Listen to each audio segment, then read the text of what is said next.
नमस्ते दोस्तों, आप सभी का एक बार फिर से स्वागत है आपके अपने यूट्यूब चैनल में। फ्रेंड्स, कई सारे ऐसे कमेंट्स आ रहे हैं कि मुझे नॉर्मल डिलीवरी से डर लग रहा है।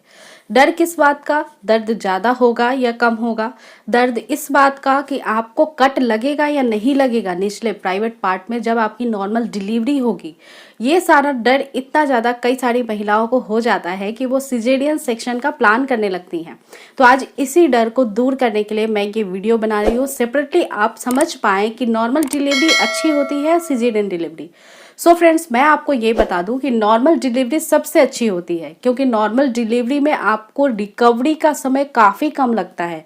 नॉर्मल डिलीवरी में आप चल फिर आसानी से पाती हैं, तो आप अपने बच्चे को दूध भी आसानी से पिला पाती हैं और उसका ख्याल रख पाती हैं स्वयं खुद से।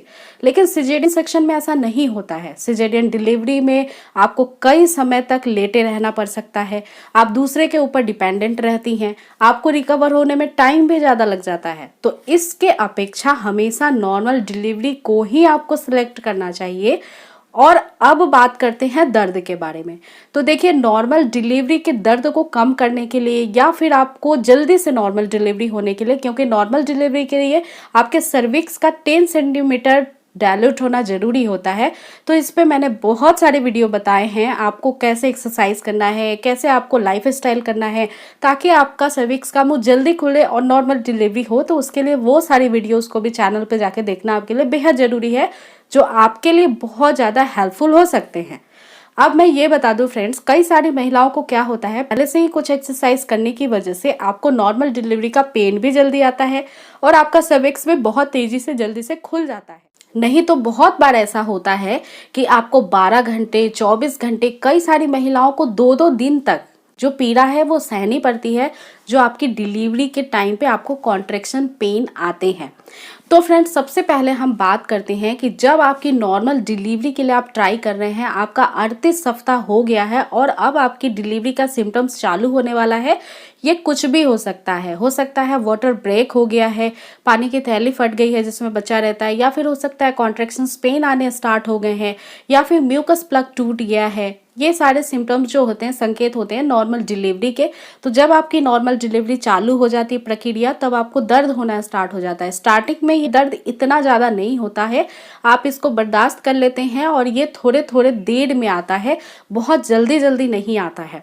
और इस समय मेंटली आपको हेल्प करता है आपका स्ट्रांगनेस, कि आप कितना ज़्यादा रेडी हैं पहले से नॉर्मल डिलीवरी के लिए। अगर आप पहले से ये तय कर लेती हैं कि नॉर्मल डिलीवरी ही चाहिए और वो भी सुरक्षित और बिल्कुल स्वस्थ, तो आपका पेन भी आपको कम महसूस होगा। इसके अलावा फ्रेंड्स, जब आपकी नॉर्मल डिलीवरी का पेन चालू हो जाए, आपको टहलते रहना चाहिए किसी के हेल्प से। अगर आपको वॉशरूम ज़्यादा लग रहा है तो वॉशरूम भी जाना चाहिए। बस ध्यान ये रखना है कि उस समय पोटी वगैरह भी ज़्यादा लगती है, तो आपको पोटी का इस्तेमाल तभी करना है जब आपको पोटी लग रही है। आपको सुसु आई है तो आप जा करके पोटी में मत बैठ जाइए, आप नीचे बैठिए ज़मीन पे और सुसु करिए, जस्ट लाइक दिस, कि जब आप पोंछा लगाती हैं वैसे बैठती है। कई बार ऐसा होता है कि सुसु लगा है, प्रेशर आ रहा है, आपको पता नहीं चल रहा और वॉशरूम में ही आपको डिलीवरी हो सकती है। तो इसलिए इस बात की सावधानी जरूर बरतें। अपने साथ किसी को हेल्प के लिए जरूर रखें। वैसे तो हॉस्पिटल्स में भी स्टाफ्स होते हैं जो आपकी हेल्प के लिए रहते हैं। अब बात करते हैं दूसरी, कि जब ये पेन आपका बढ़ने लगता है, तो पेन जब बढ़ने लगता है फ्रेंड्स, तो आपको कॉन्ट्रैक्शंस पेन्स जल्दी जल्दी आना स्टार्ट हो जाते हैं। इस समय अगर आप ब्रीदिंग एक्सरसाइज करती हैं, तो जब आपको पुश करने के लिए कहा जाता है डॉक्टर की तरफ से, तो ब्रीदिंग एक्सरसाइज बहुत हेल्पफुल होता है।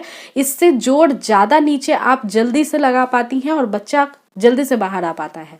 और तीसरी बात कि कट का यहाँ पे क्या लेना देना है, क्या सभी महिलाओं को कट लगता है?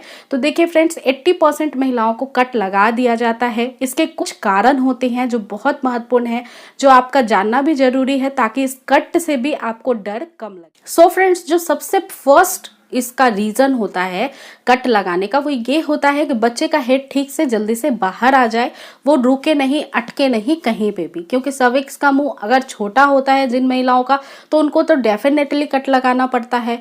और ये कट कुछ इंचेस की होती हैं, जहाँ पे 3 to 4 enough, max to max stitches आते हैं। दूसरा कंडीशन होता है कि अगर आपके बेबी का हेड बड़ा होता है तो भी कट लगाने की जरूरत पड़ जाती है। और तीसरा कंडीशन होता है कि बाय सडन बेबी ने अपना पोजीशन चेंज कर लिया है, जैसे कि बेबी हल्का फुल्का तिरछा हो गया है, हेड बाहर आ रहा है, बट उस समय उसको डिस्कम्फर्ट होने की वजह से उसने थोड़ा बहुत अपना चेंज किया है पोजीशन, तो उस समय भी कट लगानी पड़ती है फ्रेंड्स। और इसको कट लगाते टाइम आपको एक छोटा सा इंजेक्शन दिया जाता है जो आपको पता नहीं होता है।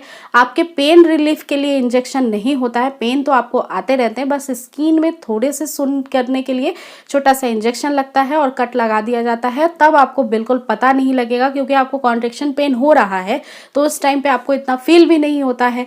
उसके अलावा आपकी इजीनेस के लिए आपको छोटा सा इंजेक्शन भी एनेस्थीसिया का लगाया जाता है उसी स्थान पे जहाँ पे कट करना है।